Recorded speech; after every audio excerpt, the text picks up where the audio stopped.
Forget Silicon Valley, because this offshoring hotspot is here to surprise you. Cebu City, a tropical city located in Southeast Asia, is not only a city with beautiful tropical beaches, but it's a city with many offshoring advantages. And this is why Cebu City is a great choice for your offshore office.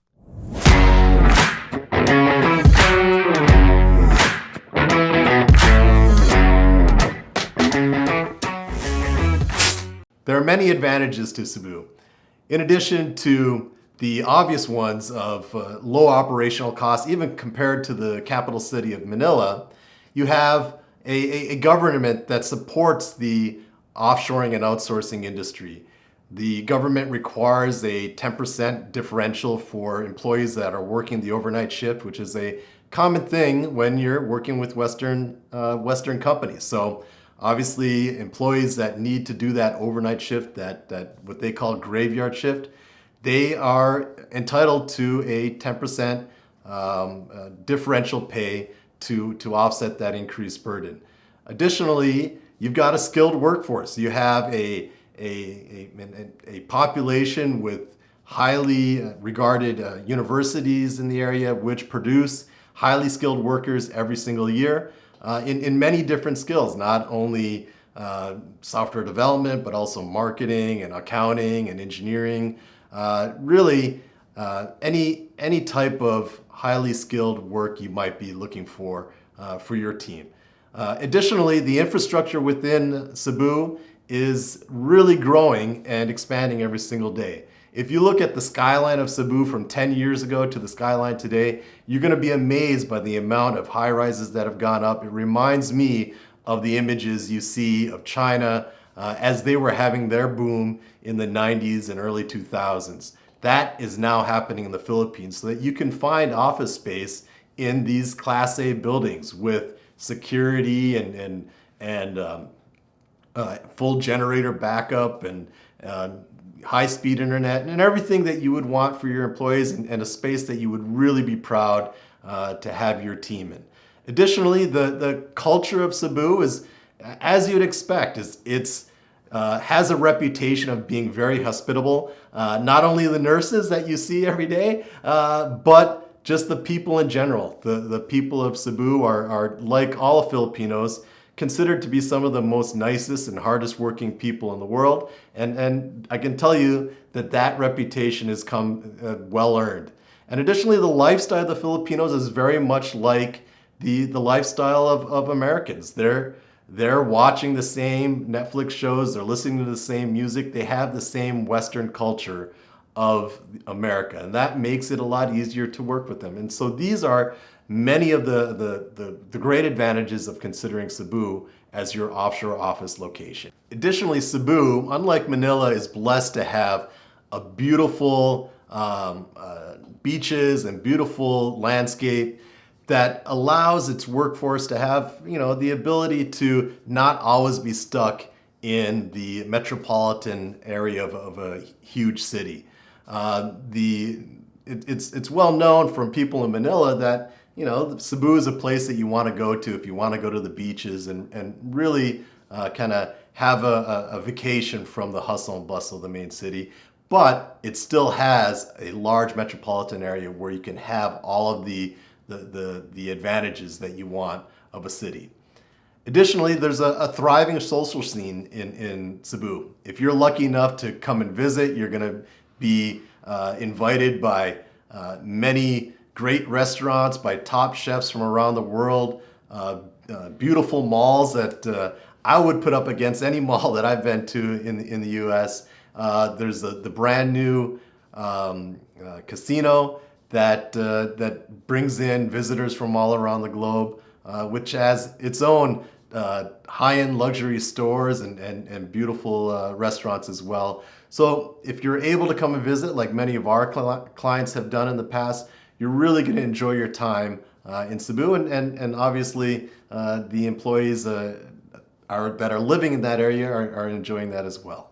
When I talk to some of my clients about starting an office in the Philippines, sometimes they've got a couple of concerns. They're asking about the time zone differences, and what I mentioned earlier about the Philippines government really promoting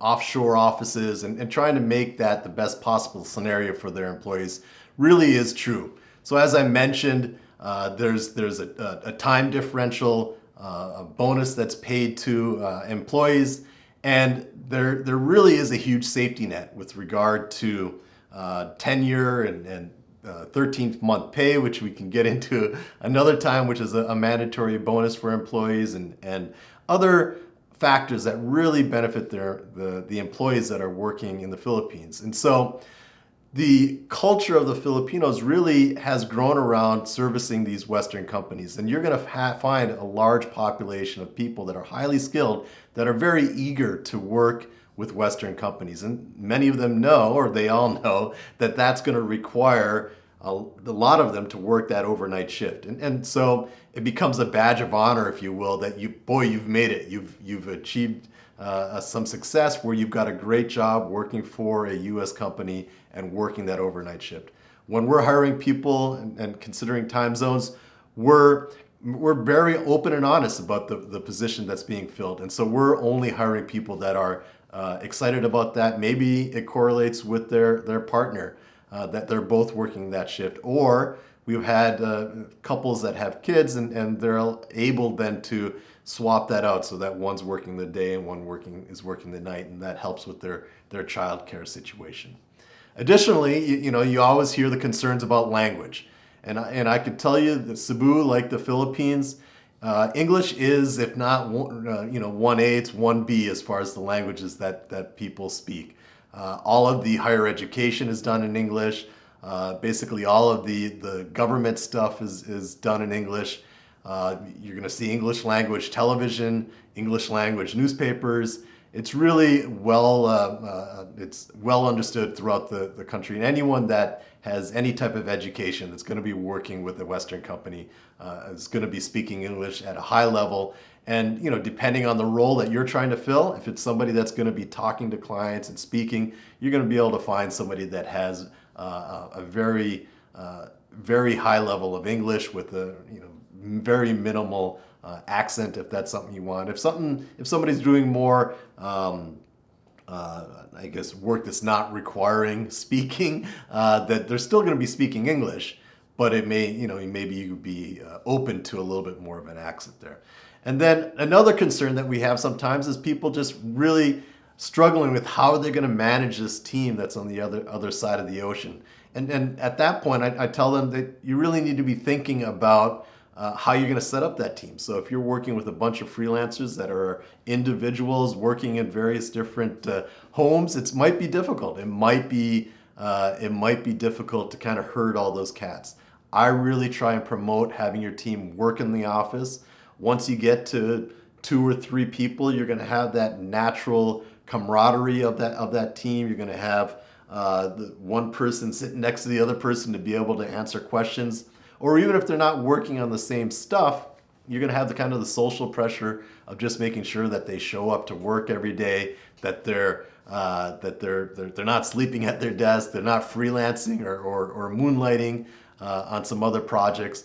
So I really suggest having them work in the same office, working together, and you're going to get all of those benefits that you get with your team if you have them working in an office. And so that to me is really important. If you're addressing these concerns, then I think offshoring is really going to work for you. And I really think Cebu is a great option for your offshore office. As many of you know, I'm the CEO of Tahche, and our main headquarters is in Cebu. So when I tell you that I think Cebu is the great place to start your offshore office, I'm speaking from experience. I'm speaking from many trips to Cebu, many dinners out at the local restaurants, weekends at the beaches and resorts, and hiring hundreds of people within that community. So I think that a lot of people, when you're thinking about starting an offshore office, you're looking at all the different locations that you might pick, whether it's Cebu or Manila, or even China or India or some other place. I want to say that Cebu really is an easy choice to go with. It's a location that is big enough to have a large number of highly qualified employees for the work that you want to do. It's got English speaking people. The internet is great. There's multiple internet service providers. They even have Starlink now in Cebu. There's infrastructure in place that really can support your team. And it's small enough though that you really aren't facing a million choices as far as to which neighborhood you want to be in. If you're going to hire people, are they going to be able to travel to that location, whether it's Makati or Ortigas or BGC, for example, in Manila. In Cebu, there's one main business district, and if you're building in that business district, you're building your team in that business district. Anyone that lives within the metropolitan area of Cebu is going to be able to travel to that location for their work. They're going to be able to have all of the amenities that they want. They're going to be, if they grow with you, they're going to be able to find a condo right nearby that they might want to move into. So it's really an easy location for you to start your office. Traffic is half as bad as it is in Manila, and when you go to visit, I'd say that I love traveling to Cebu.